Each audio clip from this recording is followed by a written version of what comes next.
When a woman has already crossed the line, she starts saying one thing, not "I'm sorry," not "it was a mistake."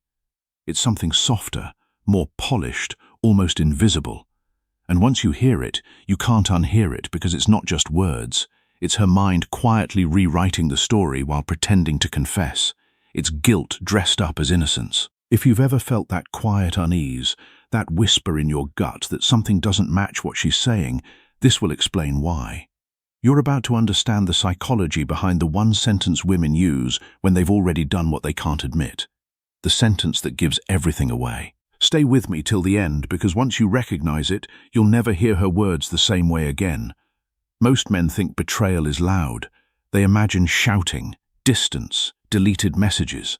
But real betrayal is quiet. It hides inside phrases that sound innocent, even loving. When a woman has already cheated, she doesn't confess with guilt. She speaks in contradictions. She says things that calm your mind but tense your body. She's present but not available. Her words sound like reassurance, but there's a strange finality in her tone. You'll notice phrases that sound like closure but are actually escape routes. And soon you'll understand why. Because when a woman betrays, she builds a story to justify it. She tells herself she deserves it or that something broke long before she acted. But before we uncover that sentence, I want you to see how it looks in real life. There's a couple married 12 years. They share a house, a child, and a life built on routine. Every morning he pours her coffee, 2 spoons of sugar, 1 of silence. She smiles, but it's the kind of smile that hides exhaustion. They talk about bills, schedules, their child's project, everything but themselves. Lately, she's been saying, "I just need to feel like myself again." He thinks she's just tired. Maybe she needs a break. He plans a weekend away. What he doesn't know is that feeling like herself no longer includes him. She's already found that feeling somewhere else in a late-night message that began with, "I miss talking to you." The irony, she's not trying to leave him. She's trying to escape the version of herself she became with him. Every lie she tells, every half-truth, every forced smile tightens the invisible rope between them. Routine keeps them together, reality pulls them apart. Then there's the long-distance couple, 2 years apart, promising forever. Every night they talk for hours, their screens lighting up their loneliness. But lately, her tone has changed. She used to ask about his day. Now she asks if he still trusts her. It's subtle but heavy. She gets defensive when he doesn't reply fast enough, even though she's the one drifting away. When he says, "I can't wait to see you," she sighs. "Don't pressure me, okay?" She's already gone emotionally, but won't admit it because admitting it would mean facing that what she found elsewhere isn't love, just a reflection of her unmet needs. The distance didn't break them. The fantasy did. And then there's the young couple, the kind that makes love look effortless. They post pictures, finish each other's sentences, laugh at everything. But one night, she slips, says a name that isn't his. She laughs it off too quickly. He pretends not to notice, but that name lingers like a stain he can't wash away. A week later, she starts saying things like, "You're overthinking," or "You're just insecure." He starts doubting himself instead of her. That's how manipulation begins. Not with cruelty, but with confusion. Her words twist until he's the one apologizing for sensing the truth. 3 couples, 3 stories. But right before the truth surfaces, something eerily similar happens. She starts saying one thing, a phrase that sounds harmless but carries a guilty heart. The same words every man hears before everything changes. When you know how to listen, you'll recognize it instantly, because her voice, no matter how calm, trembles under the weight of a secret her heart can't hold. There's the married couple, perfect on the outside. Sunday brunches, smiling photos, and adventures on Instagram. But behind their door, silence sits with them at the table. He notices her phone is always tilted away, her laughter saved for someone else. When he asks what's wrong, she says softly, "Nothing's wrong. You're just imagining things." But he feels it. The warmth that used to be hers has gone cold. She's not cruel.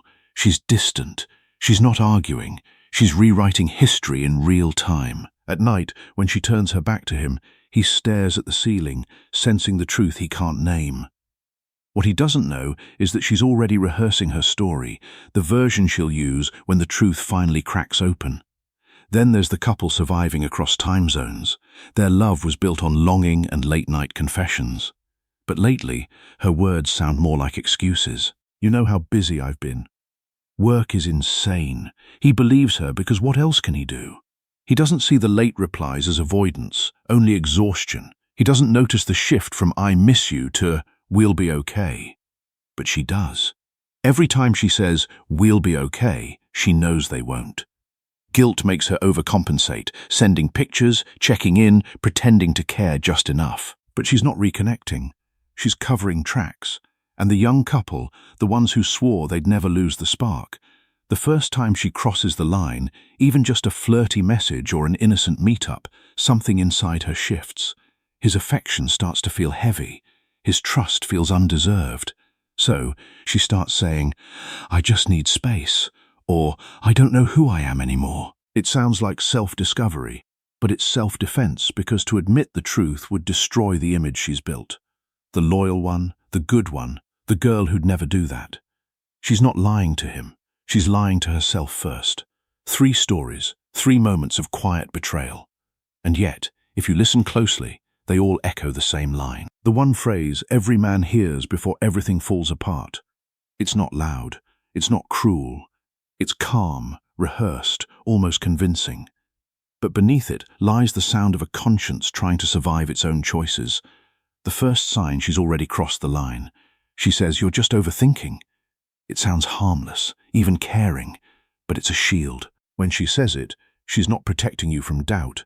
She's protecting herself from discovery. That phrase becomes her cover. It's how she keeps her story alive long enough to believe it herself. She's not always gaslighting you on purpose. Not at first. It's psychological survival. Her mind can't handle the clash between what she's done and who she still wants to believe she is. So when your intuition whispers that something feels off, she has to silence it. Yours and hers.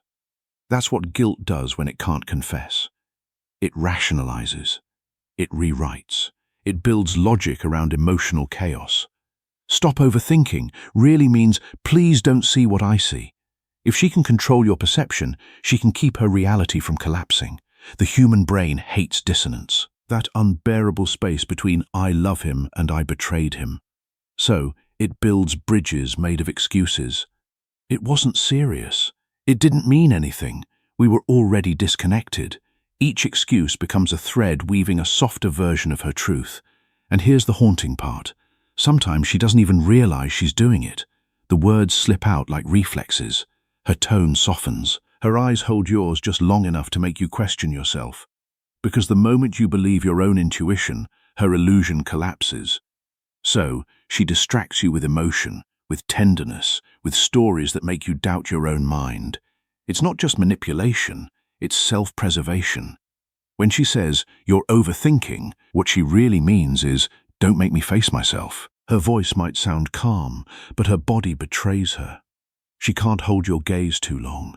She smiles too quickly. She changes the subject. Each tiny gesture is her subconscious trying to escape accountability. And if you've ever felt that ache, knowing something's wrong, but being told it's all in your head, hear this. Your instincts weren't broken. They were overridden. Because when love's on the line, the human brain doesn't chase truth. It chases safety. Hers in denial, yours in hope. Both trying to survive a reality that already changed. Then comes the second sign. It sounds soft, even caring. She says, "I just need some space." You tell yourself she's stressed, tired, overwhelmed, that she just needs time. But when she's already cheated, space doesn't mean distance. It means disguise. It's the emotional shelter she hides under when guilt starts to suffocate her. Every time you look at her with love, every time you say, "I love you," she feels the weight of her secret pressing on her chest. She can't stand in your affection without feeling contaminated by it. So she pulls away, not to heal, but to breathe without feeling seen. When someone betrays, they split into 2 selves. The one who did it and the one who swears they never could. That split is painful. It creates tension so unbearable. The mind looks for escape. That's where space comes in. You'll notice it. She stops replying as quickly. She says she needs clarity. Suddenly, she's spending time with new friends you've never heard of. But here's what's really happening beneath it all. She's not trying to find herself. She's trying to lose the version of herself that feels guilty. And you start questioning everything. Did I do something wrong? Should I give her what she's asking for? That's how emotional reversal begins. The betrayer becomes the one who needs compassion. The betrayed becomes the one who must stay patient. It's not always calculated. It's guilt twisting itself into survival. Because deep down, she knows if she stays too close, you'll see it in her eyes, that flicker, that fracture, that silent war between love and lies. Sometimes she'll frame it as growth. She'll say, I just need to work on myself right now. But what she really means is, I can't face who I am when I'm with you. The relationship becomes a mirror she can't look into. So, she turns away, pretending it's about peace, but it's about hiding. Every unanswered message, every quiet hour, it's not reflection, it's reconstruction. Her mind rebuilding a world where she's not the villain. After betrayal, space isn't distance, it's a razor. Her attempt to scrub away the emotional fingerprints of what she's done. To rewrite herself before you notice she's changed. By the time she says she needs space, the betrayal isn't coming. It's already happened. She's not stepping away to find clarity. She's stepping back to make sure the truth doesn't follow her home. There was a man I once spoke to who thought he'd seen every side of love. The beauty, the chaos, the heartbreak. He and his wife had been together 9 years. To everyone else, they looked solid. Dinner parties, smiles, advice to friends. But beneath the surface, there was a distance he couldn't explain. She started working late, then later. Then she stopped offering explanations altogether. He noticed but didn't ask because deep down he didn't want to lose the illusion. Then one night by accident he picked up her phone. A message lit up the screen. A name he didn't recognize. Just one line. You're worth every risk. He froze. His heart knew before his mind did. But he didn't confront her. Not yet. He watched, waited, and what he saw wasn't guilt. It was freedom. That's the part no one prepares you for. When the truth doesn't just break you, it breaks the story you built around someone. He expected tears, regret. Instead, she whispered, I didn't mean for it to happen. Then added, I just wasn't happy. Those words cut deeper than the affair because they weren't excuses. They were eraser. She was rewriting the entire marriage into a story that justified her choices. And that's the twist most people miss. Cheating isn't always about desire. It's about identity. When she crossed that line, she didn't just betray him. She betrayed the version of herself she was with him. The affair didn't begin in the bedroom. It began the moment she stopped recognizing who she was in that relationship. She didn't want another man. She wanted another version of herself. The betrayal wasn't the beginning. It was the symptom. So when he finally confronted her, she didn't break down. She rationalized.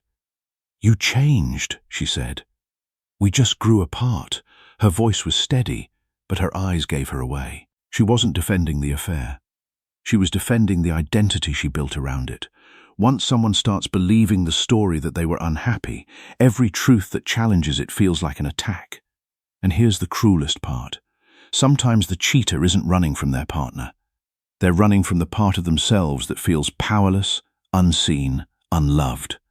The affair becomes a mirror. It reflects who they wish they were, alive, desired, important. And when that reflection fades, they don't miss the lover. They miss the version of themselves they can't get back. So when she says, I didn't mean for it to happen, she's not lying. She's describing the accident of emotion that turned into a choice. It wasn't about lust. It was about escape. But every escape ends where it began, right back inside the self she was running from. That man learned something powerful. The real betrayal wasn't another person. It was the moment she stopped showing up honestly and started performing love instead of living it. Because infidelity isn't just about leaving someone's body, it's about leaving the truth. The third sign appears when her guilt starts to crack through the mask. She says, you deserve better. At first, it sounds kind, even humble, but underneath, it's emotional cowardice disguised as compassion. When she says it, she's not lifting you up. She's lowering her accountability. It's easier to call herself the problem than to face what she's done. You deserve better sounds noble, but it's really an exit strategy. Her tone softens, her eyes drift. She's already preparing to leave without saying why. It's guilt turning itself into morality. Psychological alchemy trying to turn betrayal into sacrifice. But the truth stays the same. She's already chosen something else over the relationship. Once those words are spoken, you'll feel her distance grow. The performance drops. Her relief gives her away because you deserve better isn't about you deserving more. It's about her not being able to handle what she's done. The fourth sign, she says, "Can't we just move on?" It sounds peaceful, like she's trying to save what's left, but underneath, it's exhaustion. Not from the relationship, but from the guilt. She doesn't want healing. She wants silence. When someone cheats, they carry two kinds of pain. The pain of what they did and the pain of being reminded of it. So instead of accountability, they crave amnesia. Can't we just move on? Really means, can't you stop making me look at the version of myself I don't like? She's not asking for forgiveness. She's asking for erasure, because facing what she did would mean facing who she became to do it. If you agree and move on too quickly, the truth never heals. It festers. And months later, that same unspoken wound turns into resentment, emotional numbness, or another betrayal because no one ever faced it head on. Real healing begins with truth, not silence. And truth doesn't live where guilt is still being protected. So if she says, "Can't we just move on?" understand that what she's really asking for is permission to keep her peace at the expense of your pain. And that's not reconciliation. That's avoidance wrapped in affection. The fifth sign, she says, "I never meant to hurt you." It's the most common phrase after betrayal and the most misunderstood, because intent doesn't erase impact. When a woman says, "I never meant to hurt you," she's trying to soften the reality of what she chose. It's her way of saying, "I want you to feel sorry for how I feel, not for what I did." It's not evil. It's emotional self-defense. It helps her feel like a good person even in the aftermath of a bad choice. But here's the hard truth. Most pain isn't caused by malice. It's caused by avoidance, by people who don't want to face what their actions did to someone who loved them deeply. And that's what makes "I never meant to hurt you" so dangerous. It sounds like remorse, but it's really regret without responsibility. True remorse says, "I hurt you and I understand how." False remorse says, "I hurt you, but please don't make me feel bad about it." One heals, the other hides. If you listen closely, you'll hear the difference. Her tone will tell you whether she's sorry for the pain or sorry for being caught in it. Because real accountability doesn't need to be defended. It stands on truth, not tears. So if you ever hear these words, "You're overthinking," "I just need space," "You deserve better," "Can't we just move on," "I never meant to hurt you," don't react. Observe. Because words don't lie. Patterns do. The truth always leaks through tone, timing, and silence. And when your gut whispers something's off, it's not paranoia, it's pattern recognition. The most dangerous kind of betrayal isn't what she does, it's how she makes you doubt yourself for noticing. So don't chase closure. Stand in clarity. Because once you recognize emotional manipulation for what it is, you take back your peace, your dignity, and your power. If this spoke to you, it's because you felt that quiet shift, the one that words can't hide. Don't ignore it. Learn from it. Because every man who understands emotional psychology becomes impossible to manipulate. Subscribe if you haven't yet. And remember, real peace isn't in who you keep, it's in what you stop tolerating.